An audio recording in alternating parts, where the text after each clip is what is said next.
दोस्तों, आज की वीडियो में मैं लाया हूँ आपके लिए बीएनएस के कुछ मोस्ट इम्पॉर्टेंट सेक्शंस के एमसीक्यू जो आने वाले एग्ज़ाम्स में आपके लिए काफ़ी हेल्पफुल रहेंगे। तो मैंने कुछ क्वेश्चंस जो हैं कलेक्ट किए हैं, जो मैं आज इस वीडियो के माध्यम से आप लोगों से साझा करूँगा और आपकी आने वाली परीक्षाओं में आपके लिए मददगार साबित होंगे। तो चलिए शुरू करते हैं क्वेश्चन नंबर 1 से, जो बात करता है निम्नलिखित में से कौन सी बीएनएस के परिवर्तन की तिथि है। यानी कि ये बीएनएस के इन्फोर्समेंट की डेट पूछ रहा है, किस डेट पे है। तो इसका ऑप्शन है ए 1 जुलाई 2024, बी 25 दिसंबर 2023, सी 8 जुलाई 2024 या डी 25 जुलाई 2024। तो दोस्तों इसका आंसर होगा ए 1 जुलाई 2024। अगर ये बात करता कि बीएनएस के मतलब बनने की तिथि कि किस डेट पे ये अधिनियमित हुआ है, तो इसका आंसर होता 25 दिसंबर 2023। इस डेट पे राष्ट्रपति की जो है सहमति प्राप्त हुई थी, तभी ये कानून बना था और ये 1 जुलाई 2024 को इन्फोर्स हो गया था। अगले क्वेश्चन की बात करते हैं। तो अगला क्वेश्चन है, केवल कार्य किसी को तब तक दोषी नहीं बनाता जब तक उसका मन दोषी ना हो। ये मेंसरिया से रिलेटेड क्वेश्चन है, जिसके ऑप्शन है आपके सामने। ये ए सामान्य आशय, बी सामूहिक दायित्व, सी अपराध में दोषी मनस्थिति या डी दोषपूर्ण आशय। तो दोस्तों ये इस क्वेश्चन का जो राइट आंसर है वो है ऑप्शन नंबर सी, अपराध में दोषी मनस्थिति। जब तक किसी व्यक्ति का मन दोषी ना हो तब तक वह कार्य जो है उसके द्वारा किया हुआ नहीं माना जाएगा, मतलब दोषी नहीं होगा जब तक उसका मन दोषी ना हो। अगले क्वेश्चन की तरफ बढ़ते हैं। तो क्वेश्चन नंबर 3 बात करता है, बीएनएस के अंतर्गत उच्चारण जो ही शब्द का प्रयोग होता है वो किसके लिए किया जाता है।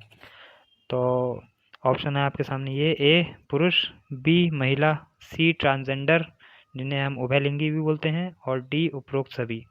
तो दोस्तों आईपीसी में पहले ये जो ही का वर्ड यूज़ होता था वो मेल और फीमेल दोनों के लिए होता था, लेकिन चूंकि अब बीएनएस में ट्रांसजेंडर वर्ड जोड़ दिया गया है, जो कि ट्रांसजेंडर एक्ट की धारा सेक्शन 2K में जो है परिभाषित किया गया है, तो इसमें ये भी शामिल कर दिया गया है बीएनएस में, इसलिए इसका आंसर होगा डी उपरोक्त सभी।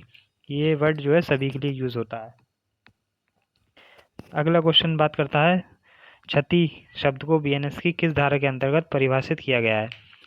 ऑप्शन है आपके सामने, ये ए धारा 2 के उपखंड 14, ऑप्शन बी धारा 2 के उपखंड 11, सी 2 के 12 में या डी 2 के 13 में। तो दोस्तों इसका राइट आंसर है 2 का 14, ऑप्शन ए। इसमें इंजरी की बात की गई है, और दोस्तों इंजरी होती है 4 टाइप की, 4 टाइप्स की इंजरी जो है बीएनएस में दी गई है, जो कि होती है शरीर, मन, ख्याति और संपत्ति की। ये 4 तरीके की जो है क्षति हमारे बीएनएस में बताई गई है, जो कि आईपीसी में भी थी। और 211 में बात करता है बीएनएस गुड फेथ की, 212 में बात करता है गवर्नमेंट की, और 213 में बात करता है हार्बर की, जिसे हम संशय बोलते हैं। ठीक है दोस्तों, फिर अगले क्वेश्चन की ओर बढ़ते हैं। तो क्वेश्चन नंबर 5 है, जो इलस्ट्रेशन पे बेस है। कहता है कि ए जानबूझकर जेड की मृत्यु कारित करता है, अंशतः अवैध रूप से जेड को भोजन देने में लोभ करके, यानी कि भोजन ना देना, और आंशिक रूप से जेड की पिटाई करके। मतलब वो एक टाइम पे खाना भी नहीं दे रहा उसे, और एक टाइम पर उसकी पिटाई भी लगा रहा है।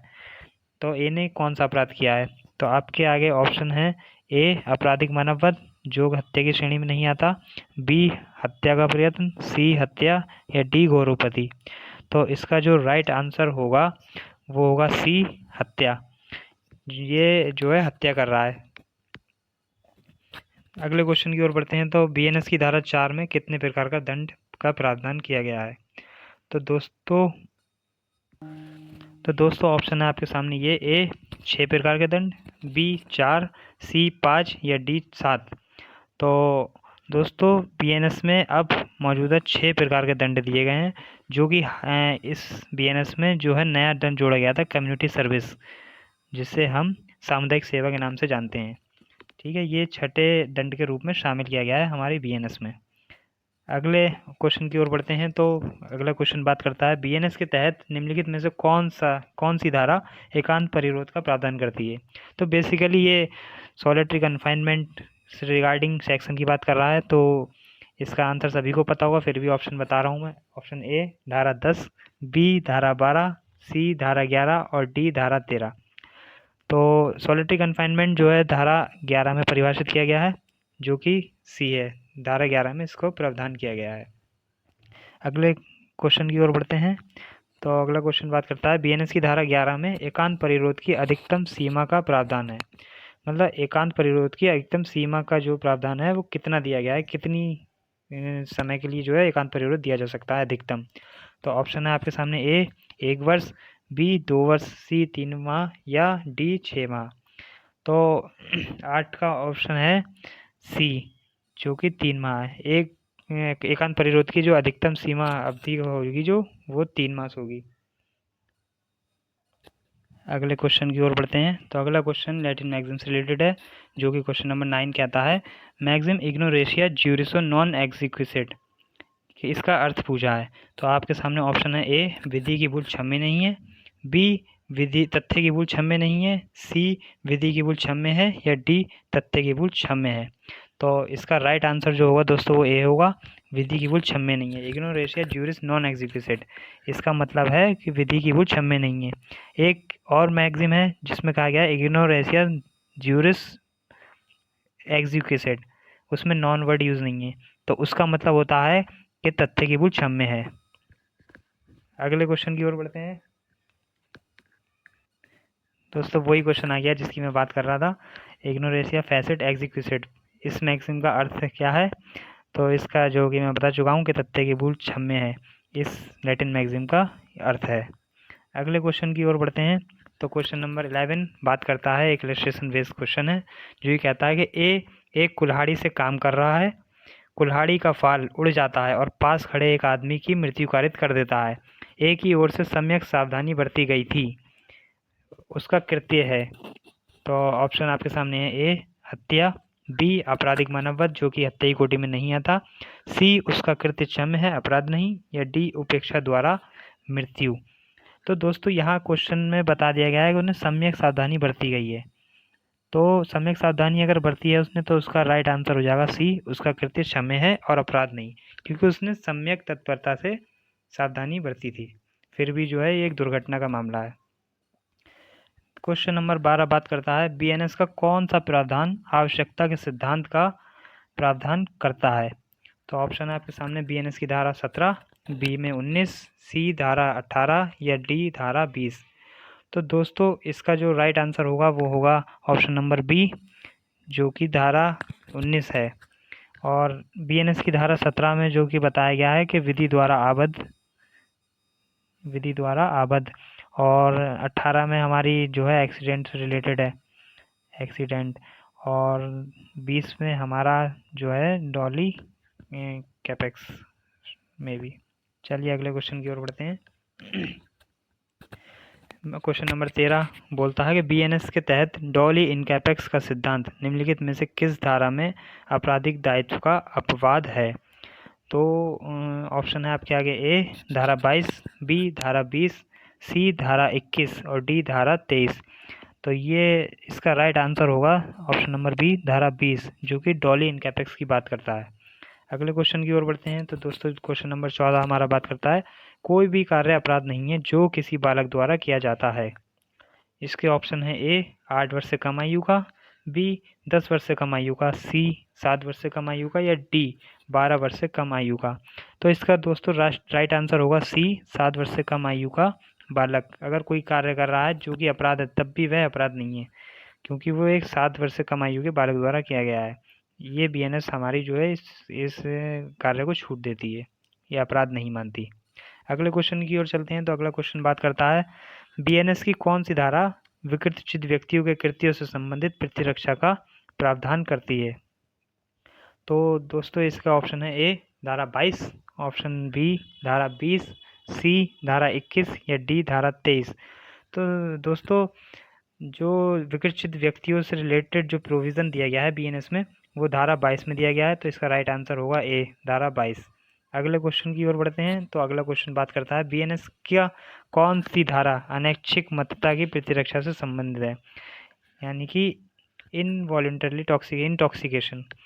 तो धारा वाला क्वेश्चन नंबर 16 के ऑप्शन है ए धारा 22, बी धारा 23, डी सी धारा 24 या डी धारा 25। तो क्वेश्चन नंबर 16 का जो राइट आंसर है वो है बी धारा 23। अगले सवाल की ओर बढ़ते हैं। तो क्वेश्चन नंबर 17 बात करता है पीएनएस की किस धारा में सद्भावना शब्द का प्रयोग नहीं किया गया है। तो दोस्तों ऑप्शन है ए धारा 28, बी धारा 27, सी धारा 30 या डी धारा 31।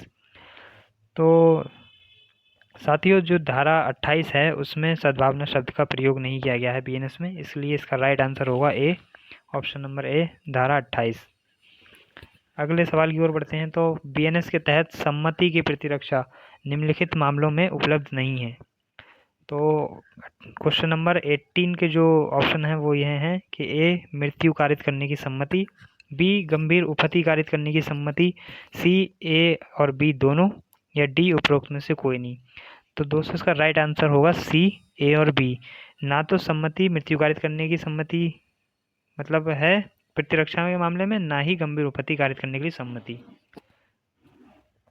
अगले क्वेश्चन की ओर बढ़ते हैं। तो अगला सवाल बात करता है बीएनएस की धारा 28 के तहत कितने वर्ष से कम आयु के बालक द्वारा दी गई सम्मति को सम्मति नहीं माना जाता है।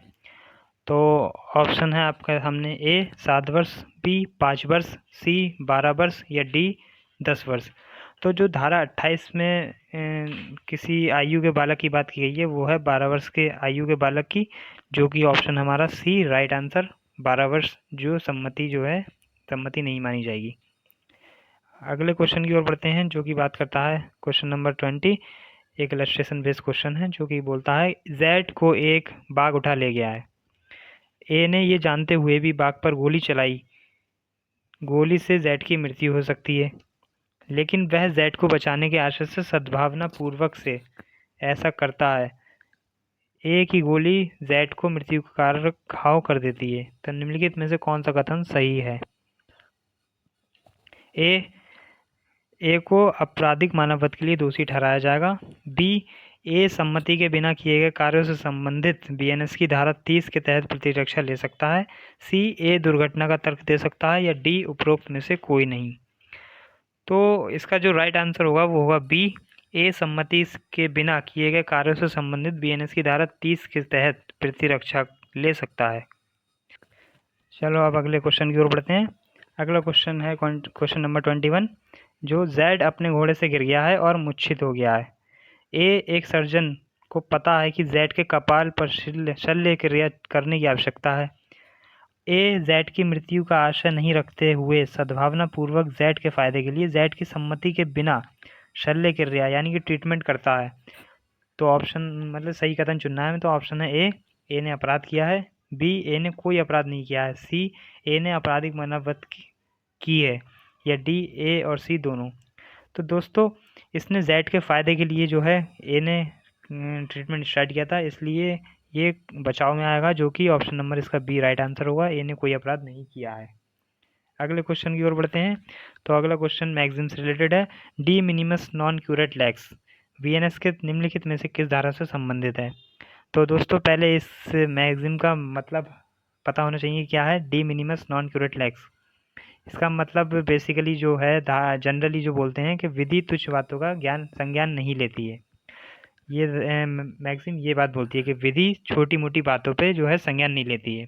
तो ऑप्शन है आपके सामने ये ए धारा 33, बी धारा 34, सी धारा 35, डी धारा 36। तो दोस्तों ये लैटिन मैगजीम जो है वो धारा 33 से संबंधित है। तो इसका राइट आंसर होगा ए सेक्शन 33। अगले क्वेश्चन की ओर बढ़ते हैं। बीएनएस की धारा 34 के अनुसार निम्नलिखित में प्रयोग किया गया कोई भी कार्य अपराध नहीं है।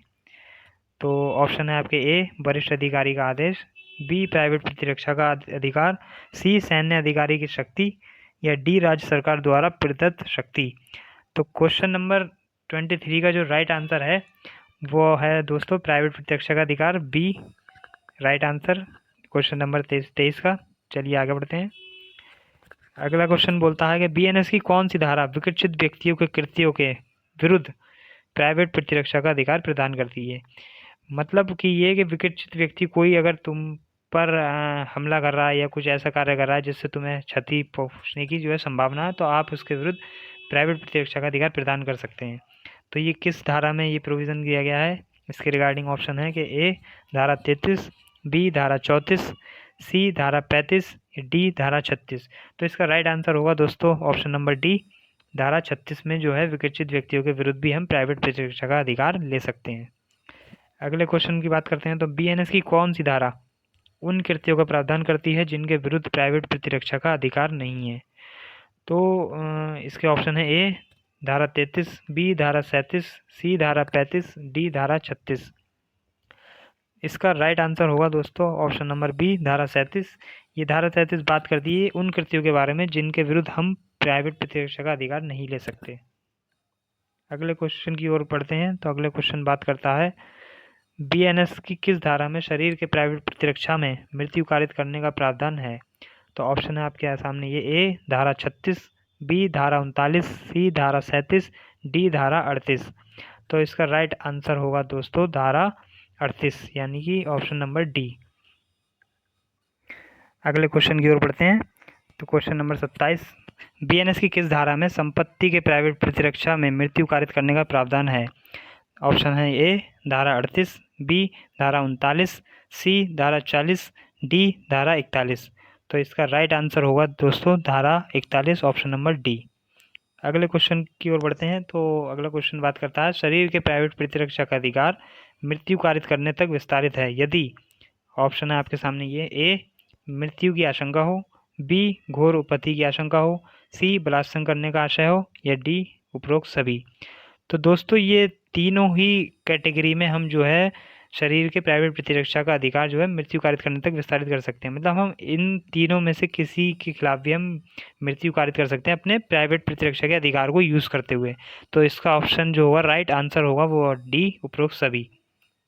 अगले क्वेश्चन बताता है कि संपत्ति की प्राइवेट प्रतिरक्षा का अधिकार मृत्यु कारित करने तक कब विस्तारित होता है?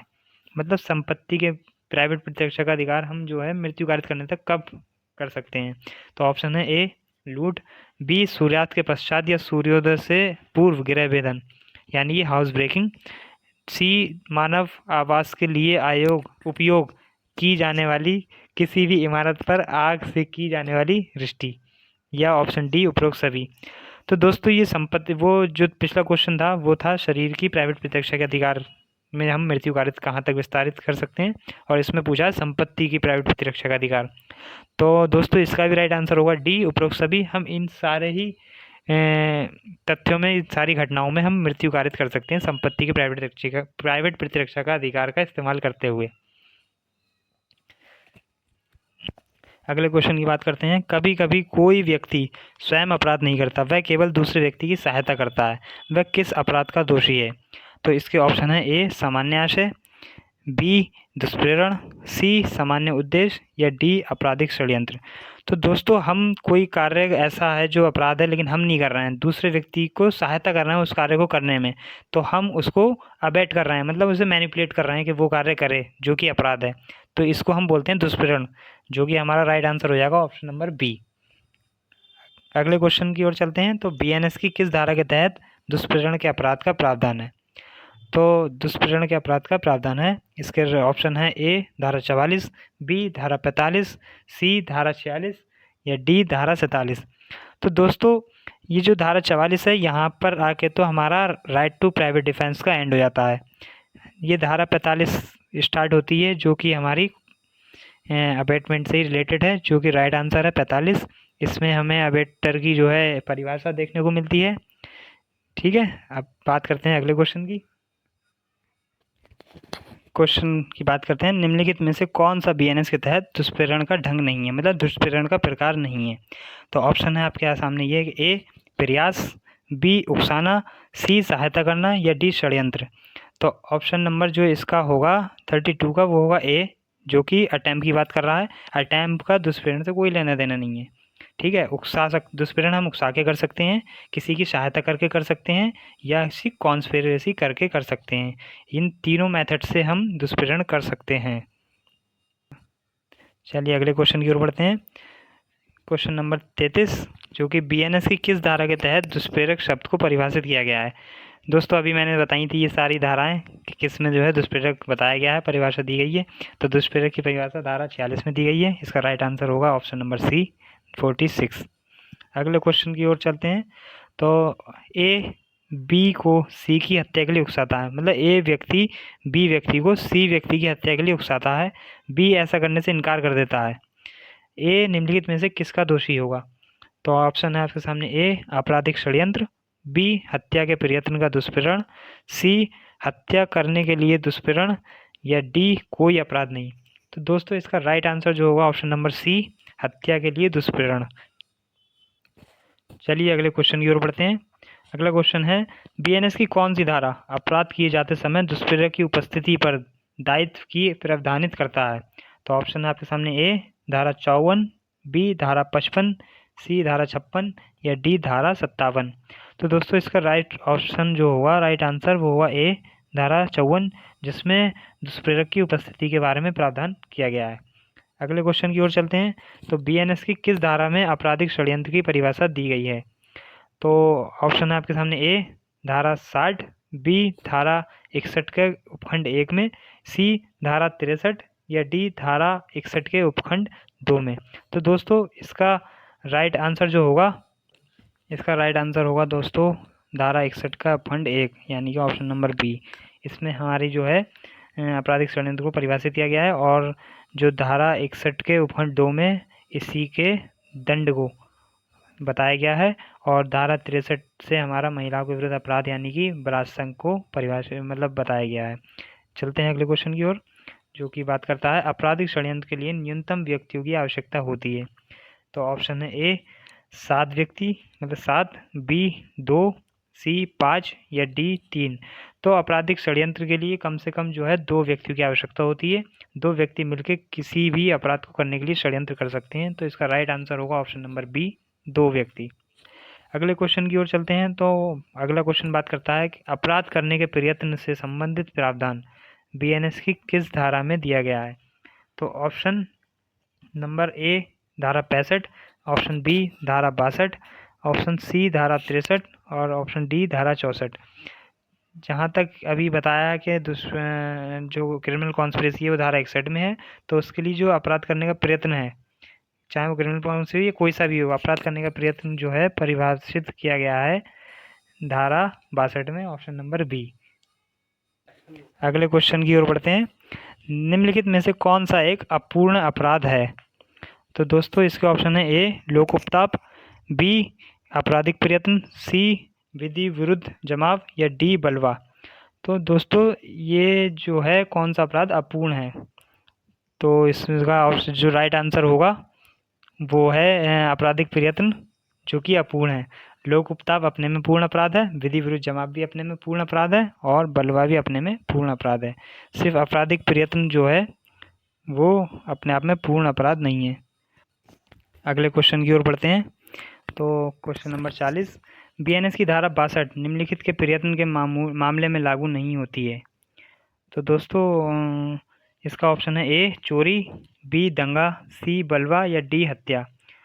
तो दोस्तों इसका जो राइट आंसर होगा ऑप्शन डी हत्या। हत्या जो है धारा 62 में नहीं आती, हत्या का प्रयत्न। बाकी ये चोरी दंगा बलवा ये सब धारा 62 के प्रयत्न में आते हैं, क्योंकि हत्या के लिए अलग से धारा दी गई है। धारा दी गई जो 109 है धारा बीएनएस की, वो बात करते हैं हत्या के प्रयत्न के लिए। ऐसे ही डकैती का प्रयत्न जो होगा, जो कि बताया गया है धारा 310 के उपखंड 4 में, मतलब डकैती के लिए प्रयत्न के लिए जो दंड दिया गया है। अगले क्वेश्चन की ओर चलते हैं। धारा मतलब ए बी को डूबते हुए देखता है लेकिन उसे बचाता नहीं है, बी डूब गया है, ए ने कार्य किया है। ऑप्शन ए आत्महत्या के दुष्प्रेरण का अपराध, बी हत्या का अपराध, सी कोई अपराध नहीं, या डी आपराधिक मानववध जो हत्या नहीं है। तो दोस्तों इसका जो राइट आंसर होगा वो होगा ऑप्शन नंबर सी कोई अपराध नहीं, क्योंकि विधि ने किसी डूबते हुए बचाने के लिए कहीं भी लिखित प्रावधान नहीं किया गया है। अगले क्वेश्चन की बात करते हैं। तो ए व्यक्ति एक बक्सा तोड़कर कुछ गहने चुराने का प्रयत्न करता है और बक्सा खोलने के बाद पाता है कि उसमें कोई गहना नहीं है। ए ने कौन सा अपराध किया है? तो इसके ऑप्शन है ए चोरी, बी चोरी के लिए प्रयत्न, सी आपराधिक न्यासभंग या डी उपरोक्त सभी। तो दोस्तों इसका जो राइट आंसर होगा वो होगा बी चोरी के लिए प्रयत्न, क्योंकि इसमें बक्सा तो उनने चोरी के प्रयत्न के लिए खोला है लेकिन उसमें कुछ मिला नहीं उसे। चोरी करने के आशय से तो उन्होंने बक्सा खोला लेकिन उससे कुछ मिला नहीं। इसका मतलब ये नहीं कि उसने अपराध नहीं किया, उसने अपराध किया, उसने चोरी के प्रयत्न का अपराध किया। अगर उसमें गहने होते और वो उसे ले जाता तो वह चोरी का अपराध करता। चलते अगले क्वेश्चन की ओर। निम्नलिखित विकल्पों में से किस विकल्प में अपराध अपूर्ण होता है? मतलब ये अपराधों के नाम दिए गए हैं, इसमें पूछा है कि कौन से अपराध जो है अपूर्ण होते हैं। तो ऑप्शन नंबर ए दुष्प्रेरण, षड्यंत्र या द्विविवाह। ऑप्शन नंबर बी दुष्प्रेरण, षड्यंत्र या प्रयास। ऑप्शन नंबर सी षड्यंत्र, प्रयास या द्विविवाह। ऑप्शन नंबर डी अपहरण, दुष्प्रेरण, राजद्रोह। तो जो इसका राइट आंसर होगा दोस्तों वो होगा बी दुष्प्रेरण, षड्यंत्र, प्रयास। ये तीनों जो अपराध होते हैं वो अपूर्ण माने जाते हैं अपने आप में। अगले क्वेश्चन की बात करते हैं। तो एक्स व्यक्ति और वाई जेड के घर में चोरी करने के लिए सहमत हैं लेकिन वास्तव में कोई चोरी नहीं हुई है, तो वे दोषी होंगे। तो ऑप्शन है आपके सामने ए किसी अपराध के लिए नहीं, बी आपराधिक षड्यंत्र, सी षड्यंत्र द्वारा दुष्प्रेरण या डी उकसावे से दुष्प्रेरण। तो जो दोस्तों इसका जो राइट आंसर होगा वो होगा बी आपराधिक षड्यंत्र, क्योंकि एक्स और वाई दोनों जेड के घर में चोरी करने के लिए सहमत हुए, यानी कि उन्होंने कॉन्स्पिरेसी की। चाहे भले ही उन्होंने उस अपराध करने को अंजाम नहीं दिया हो लेकिन उन्होंने अपराध करने के लिए सहमति जाहिर की, तो आपराधिक षड्यंत्र का अपराध यहाँ कर दिया। अगले क्वेश्चन की ओर बढ़ते हैं। तो क्वेश्चन बात करता है बीएनएस की कौन सी धारा मृत्यु या जीवन कारावास से दंडनीय अपराध को करने की परिकल्पना को छिपाने के लिए दंड का प्रावधान करती है? तो इसका जो ऑप्शन है, ऑप्शन नंबर ए धारा 54, ऑप्शन नंबर बी धारा 55, ऑप्शन नंबर सी धारा 57 या ऑप्शन नंबर डी धारा 58। तो दोस्तों इसका जो राइट आंसर होगा वो ऑप्शन नंबर डी धारा 58। धारा 58 ही बीएनएस की बोलती है कि मृत्यु या आजीवन कारावास से दंडनीय अपराध करने की परिकल्पना को छिपाने के लिए दंड का प्रावधान करती है धारा 58। अगले क्वेश्चन की ओर बढ़ते हैं। क्वेश्चन नंबर 46 जो कहता है जो कोई मृत्युदंड या आजीवन कारावास से दंडनीय अपराध को करने के लिए दुष्प्रेरित करता है यदि वह अपराध दुष्प्रेरण के परिणाम स्वरूप नहीं किया गया है बल्कि परिणाम स्वरूप उपहति की गई है और इस संहिता के तहत दंड के लिए कोई स्पष्ट प्रावधान नहीं किया गया है, ऐसे दुष्प्रेरण के लिए दंडित किया जाएगा, जो होगा ऑप्शन नंबर ए कारावास जो 7 वर्ष तक का हो सकेगा और जुर्माना। ऑप्शन बी कारावास जो 10 वर्ष तक का हो सकेगा और जुर्माना। ऑप्शन सी कारावास जो 7 वर्ष तक का हो सकेगा और जुर्माना। ऑप्शन डी कारावास जो 14 वर्ष तक का हो सकेगा और जुर्माना। तो दोस्तों इसका राइट आंसर जो होगा ऑप्शन नंबर डी कारावास जो 14 वर्ष तक का हो सकेगा और जुर्माना। अगर संहिता में इस दंड का कोई स्पष्ट प्रावधान नहीं है तो इसके लिए दंड जो होगा 14 वर्ष या और जुर्माना, ये दोनों से दिया जाएगा। अगले क्वेश्चन की ओर बढ़ते हैं। तो क्वेश्चन नंबर 47 बात करता है बीएनएस की किस धारा में महिला को परिभाषित किया गया है, यानी कि वुमेन। तो ऑप्शन है आपके सामने ए धारा 2 के उपखंड 34, ऑप्शन बी धारा 2 के उपखंड 35, ऑप्शन सी धारा 2 के उपखंड 36 या ऑप्शन डी धारा 2 के उपखंड 32। तो दोस्तों वुमेन की जो महिला की परिभाषा है वो धारा 2 के 35 में बताई गई है, तो इसका राइट आंसर होगा बी। इसमें महिला की बात की गई है, तो पुरुष की बात कहाँ की गई है? तो पुरुष की जो दोस्तों बात की गई है वो 2 के उपखंड 19 में जो है पुरुष की बात की गई है बीएनएस के। अगले क्वेश्चन की ओर बढ़ते हैं। तो क्वेश्चन नंबर 48 बोलता है कि बीएनएस की धारा 219 के तहत, वही क्वेश्चन आ गया जो मैंने रिपीट की मतलब बताया था पिछले क्वेश्चन में।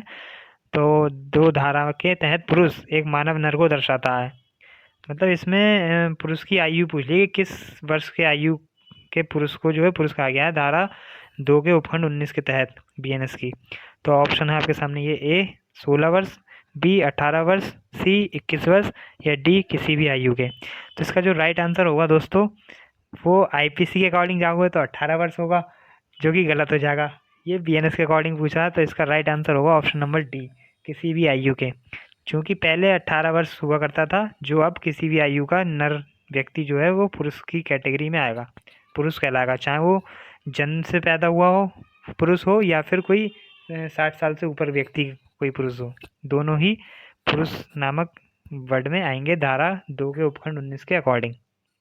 अगले क्वेश्चन की ओर बढ़ते हैं, तो बात करता है कि लिंग शब्द को परिभाषित किया गया है, यानी कि जेंडर।